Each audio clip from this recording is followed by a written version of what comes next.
Hello viewer, আসসালামু আলাইকুম। আজকে ইমাম শাফি রহমতুল্লাহের জীবনে ঘটে যাওয়া একটি উল্লেখযোগ্য বিষয় নিয়ে কথা বলবো। সঙ্গে আছে আমি প্রভাষক ইফতেখার আহমেদ রতন।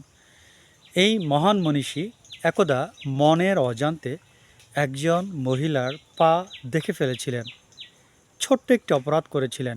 এই অপরাধ করার কারণে তার কি হয়েছিল সেটা জানলে আপনারা রীতিমতো অবাক হয়ে যাবেন। তার মুখস্থ বিদ্যা, তার স্মৃতিশক্তি অসাধারণ ছিল।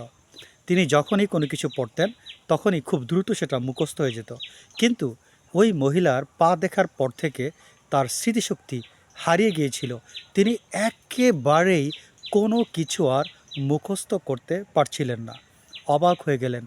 যাই পড়তে বসেন, কালাম শরীফ পড়েন, ফিকাহশাস্ত্র পড়েন, হাদিস পড়েন, যেটাই পড়েন ভুলে যাচ্ছেন।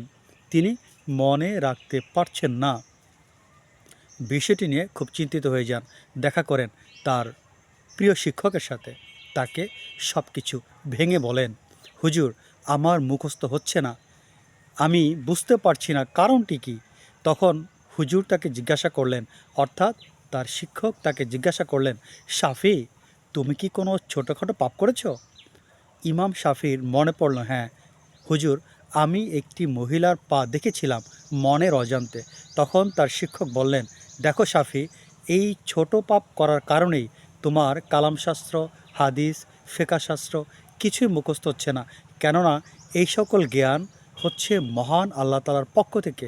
এই সকল জ্ঞান পাপীর হৃদয়ে স্থান পায় না। তখন ইমাম শাফি রহমতুল্লাহ আলাইহি তার ভুলটা বুঝতে পারেন, তওবা করেন। দেখেন প্রিয় ভিউয়ার, সামান্য একটু অপরাধের কারণে তার স্মৃতিশক্তি হারিয়ে গিয়েছিল।